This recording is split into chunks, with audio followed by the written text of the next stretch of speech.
الحمدللہ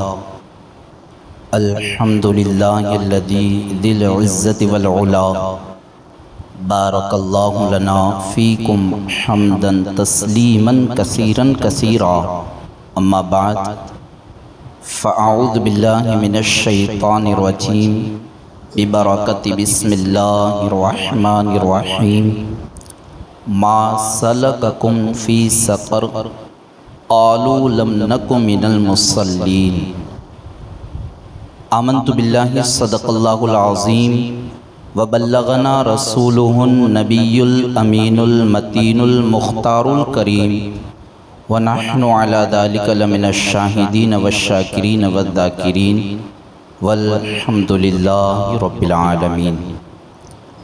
بادئ توحید کے متوالو، شمع رسالت کے پروانو، رسول گرامی وقار صلی اللہ تعالی علیہ وسلم کے پیار دیوانو، خطبہ کریمہ کے بعد قرآن مقدس کی ایک آیہ کریمہ کو تلاوت کرنے کا شرف حاصل کیا۔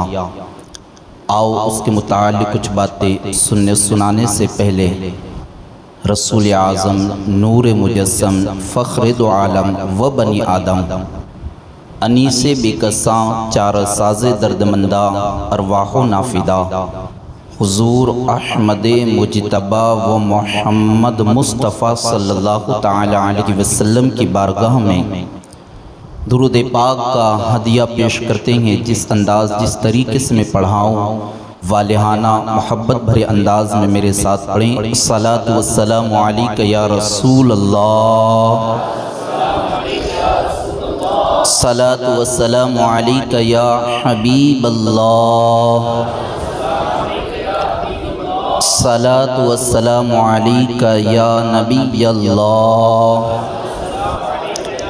صلی اللہ تعالی علیہ وسلم۔ پیارے آقا صلی اللہ علیہ وسلم کے پیارے دیوانوں، گفتگو کا موضوع ناظم اجلاس نے آپ لوگوں کے درمیان بتا دیا۔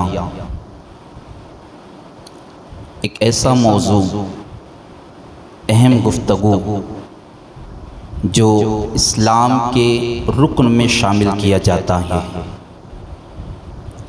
آپ غور کریں کہ رکن میں اسے شامل کیا گیا تو وہ کتنی اہمیت کا حامل ہوگا۔ رکن میں شامل کرنے کی وجہ ہمیں اس کی اہمیت بتا دیتی ہیں کہ اس کی اہمیت کیا ہے۔ جانیں نماز کیا ہے، صلاۃ کیا ہے، اور آج ہم اس پر عمل پیرا کتنے ہیں، کتنے اس کے متعلق کوشاں رہتے ہیں، یا کتنے اس کے متعلق لاپرواہی کا مظاہرہ کرتے ہیں۔ پیارے آقا صلی اللہ تعالی علیہ وسلم کے پیار دیوانوں، اہم الفرائض میں نماز کو شامل کیا گیا، رکن میں نماز کو شامل کیا گیا۔ اس کی اہمیت جاننے سے پہلے میں آپ کو یہ بتاتا ہوا چلوں کہ ایک بچہ یا ایک انسان جب اپنی زندگی اسکول میں وقت گزارتا ہے، اسکول میں اپنی زندگی کا وقت گزارتا ہے، اور جب اکثر وقت گزرنے کے بعد سال کا آخری حصہ اس پر آتا ہے تو اسے امتحان کی شکل میں ایک چیز سامنے آتی ہے جس میں اسے سال بھر کا رزلٹ پیش کرنا ہوتا ہے۔ پیارے آقا صلی اللہ علیہ وسلم کے پیار دیوانوں، وہ بچہ اگر سال بھر محنت اور اچھے انداز میں اس نے تعلیم حاصل کی ہے، پڑھائی کیا ہے، تو سال کے آخر میں جو اسے رزلٹ پیش کرنا گے وہ بچہ کبھی ہچکچائے گا نہیں، وہ بچہ کبھی گھبرائے گا نہیں، اس لیے کہ اس نے گزشتہ سال میں وقت کو ضائع نہیں کیا، بلکہ وقت کا صحیح استعمال کر کے اپنے وجود کو مسلح کی جانب لے کر کے آیا۔ اللہ اکبر۔ پیارے آقا صلی اللہ علیہ وسلم کے پیار دیوانوں، اس نے رزلٹ کو پیش کرنے کے لیے جو گزشتہ سال گزارا گئے، اللہ اکبر، پورا سال سال اس نے اچھے ریزلٹ کو پیش کرنے کے لیے وہ گھبرائے گا نہیں. کیوں؟ اس لیے کہ اس نے پورا سال جو گزارا گے اللہ اکبر اچھی تعلیم حاصل کر کے گزارا گے, بہترین تعلیم حاصل کر کے گزارا گے, وقت کا ضائع اس نے نہیں کیا. اللہ اکبر پوری طرح سے اوقات کو تعلیم کے پیچھے خرچ کیا اور بہترین انداز میں اس نے تعلیم حاصل کیا. تعلیم پوری طرح سے حاصل کرنے کے بعد جب وہی بچہ ایگزام کے اندر ایگزام میں جب بیٹھتا گے اور ریزلٹ پیش کرنا ہوتا گے, وہ بچہ کبھی نہیں گھبراتا, اس لیے کہ وقت کا ضائع اس سے صادر نہیں ہوا, بہترین انداز میں اس نے وقت کا استعمال کیا گے. پیارے آقا علیہ السلام کے پیار دیوانوں, اس کی گھبراہٹ دور ہونے کی وجہ کیا گے؟ اس لیے کہ اس نے اللہ اکبر پورا وقت اور پورا سال اچھی طرح سے تعلیم حاصل کرنے میں ڈالا گے.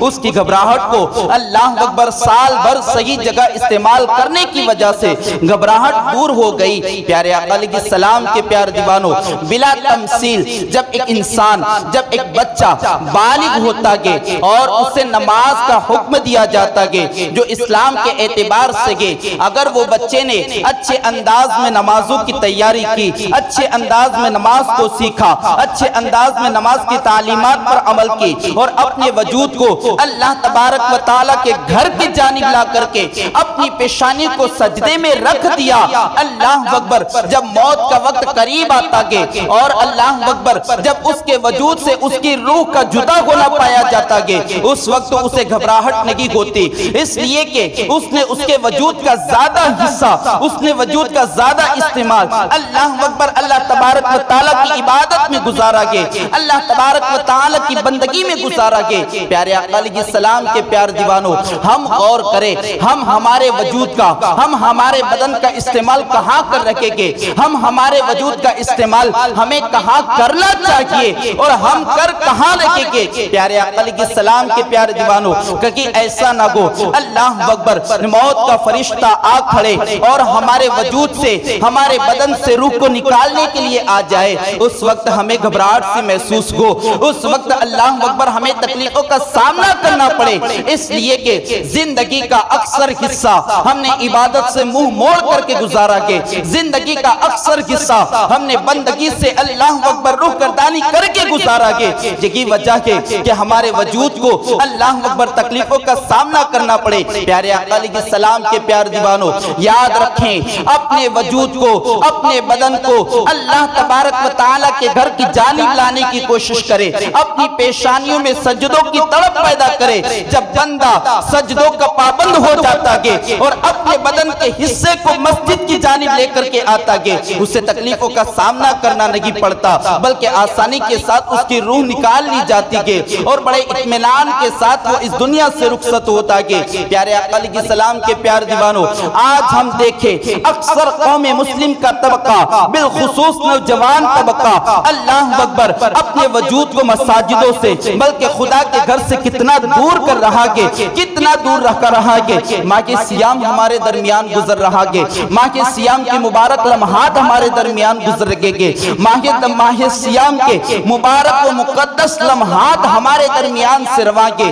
آج بھی قوم مسلم کے اکثر لوگ بے نمازی بن کر کے اپنے ماہ کے سیام کو گزار رکھیں گے. ہمیں اس چیز پر افسوس کرنا چاہیے.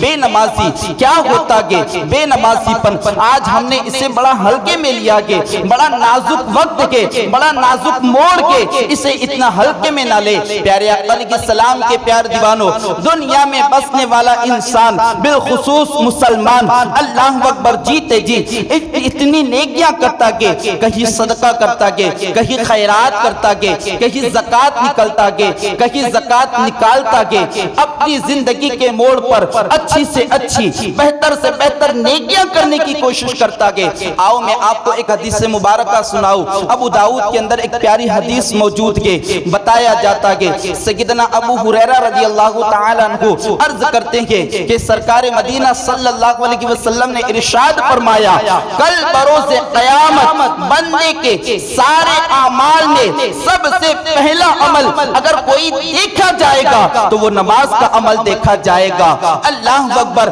کل بروز قیامت بندے کے سارے اعمال میں اگر سارے اعمال کا اسکیل کیا جائے گا، اسے جانچا جائے گا کون کون سا عمل کیا گیا۔ اللہ اکبر، سرکار مدینہ صلی اللہ علیہ وسلم ارشاد فرماتے گے سب سے زیادہ اور سب سے پہلا عمل اگر اس کا دیکھا جائے گا تو وہ نماز کو دیکھا جائے گا۔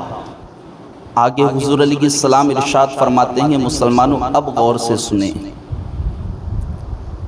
کہ بندے کا عمل جو نماز دیکھی جائے گی اور اگر اس میں کمی کوتاہی رہی، آقا کریم صلی اللہ علیہ وسلم ارشاد فرماتے ہیں اس کے سارے اعمال کو رد کر دیا جائے گا، سارے اعمال کو رد کر دیا جائے گا۔ ان سارے اعمال میں ہمارے کون کون سے عمل موجود ہیں آپ اندازہ لگائیں۔ کہیں شب بیداری اور شب کے سجدے بھی موجود ہوگے، دن کی عبادت بھی اس میں موجود ہوگی، روزہ بھی موجود ہوگا، صدقہ خیرات زکوٰۃ بھی ہوگے، حج و عمرہ بھی ہوگے، والدین کی خدمت بھی ہوگی، نہ جانے کون کون سی نیکیاں موجود ہوگی، وہ ساری نیکیوں کو رد کر دیا جائے گا صرف اس بنیاد پر کہ اس کی نماز کے اندر کمی بیشی ہے، اس کی نماز کم ہے۔ آج ہم دیکھیں نا، عمل تو بڑے پیارے پیارے کرتے ہیں لیکن نمازوں کی پابندی کے معاملے میں ہم کتنے کوشاں رہتے ہیں۔ اللہ کو راضی کرنے کا عمل سب سے بہترین سجدہ ہے، ہم اسے چھوڑ کر کے دوسرے سارے اعمال پر اچھی طرح سے توجہ دیتے ہیں۔ آپ دیکھیں سارے اعمال رد کر دیے جا رہے گے نماز کی کمی کی بنیاد پر۔ اور ایک جگہ تو یہ ارشاد فرمایا گیا، اللہ اکبر مسلمانوں غور سے سنیں، بے نمازی بن کر کے ہمارے لیے رہنا بظاہر بڑا آسان نظر آتا ہے، لیکن موت کے بعد ہمارا حشر کیا ہوگا ہمیں اس کی فکر نہیں۔ سیدنا عبداللہ بن عمر رضی اللہ تعالی عنہ عرض کرتے ہیں کہ سرکار مدینہ صلی اللہ تعالی علیہ وسلم نے ارشاد فرمایا جو بندہ مومن پابندی کے ساتھ پنجگانہ باجماعت نماز طہارت کاملہ کے ساتھ ادا کرتا ہے، غور سے سنیں، جو بندہ مومن نماز پنجگانہ باجماعت طہارت کاملہ کے ساتھ ادا کرتا ہے، اللہ کے پیارے رسول صلی اللہ تعالی علیہ وسلم ارشاد فرماتے ہیں کہ کل بروز قیامت اسے ایک نور عطا کیا جائے گا، اسے ایک نور عطا کیا جائے گا۔ پوچھا گیا یا رسول اللہ صلی اللہ تعالی علیہ وسلم وہ نور کیسا ہوگا؟ آقا کریم صلی اللہ علیہ وسلم نے ارشاد فرمایا وہ نور اس کی شناخت ہوگی، اس کی پہچان ہوگی، اور وہ نور اللہ اکبر اس بات کی نشاندہی کرے گا کہ یہ دنیا میں اپنے وجود کو سب سے زیادہ سجدے میں رکھا کرتا تھا، اپنے وجود کو اللہ اکبر نماز کی پابندی کے درمیان گزارا کرتا تھا۔ مسلمانوں بڑی آسانی کے ساتھ ہم ترک کرتے ہیں، اتنا ہی نہیں وہ نور جو عطا کیا جائے گا نا وہ اس کی نماز کی پابندی کی نشاندہی کرے گا۔ آگے سرکار مدینہ صلی اللہ علیہ وسلم ارشاد فرماتے ہیں جو بندہ اس کے برعکس کرے گا، یعنی نمازوں کو ادا کرنے میں کوتاہی کرے گا، نماز ادا نہیں کرے گا، سرکار مدینہ صلی اللہ علیہ وسلم ارشاد فرماتے ہیں کل بروز قیامت اس کا حشر فرعون، قارون اور حامان کے ساتھ کیا جائے گا، اس کا حشر فرعون، قارون اور حامان کے ساتھ اس کا حشر کیا جائے گا۔ ادا کر لینے پر بہترین انعام دیا جا رہا ہے اور کوتاہی کرنے پر ہمیں کیا سزا مل رہی ہے اندازہ نہیں، بڑی آسانی کے ساتھ ہم اسے چھوڑتے ہیں۔ مسلمانوں نمازوں کی اہمیت کو جانیں، سمجھیں، یہ نماز بڑی بہترین عبادت کے ایک بزرگ فرماتے ہیں رب کا قرب اختیار کرنا چاہتے ہو اپنی پیشانی میں سجدوں کی تڑپ پیدا کرو، اپنی پیشانیوں میں سجدوں کی طرف پیدا کرو، سجدے ہی کے جو تمہیں رب کے قریب کر سکتے ہیں، سجدے ہی کے جو تمہیں اللہ کے قریب کر سکتے ہیں۔ اللہ کا قرب اتنی آسانی کے ساتھ میسر نہیں ہوتا، اللہ کا قرب اتنی آسانی کے ساتھ نہیں ملتا، آسانی کے ساتھ سجدے چھوڑنے پر نہیں ملتا۔ اللہ اکبر، اپنے دل کو اور اپنی ذہن کو، اپنے دل کو پوری طرح سے نماز کی طرف آمادہ کریں اور اپنے وجود کو اٹھا کر کے مساجدوں کی جانب لائے۔ ایک جگہ فرمایا جاتا ہے اللہ تم سے راضی ہے یا ناراض ہے۔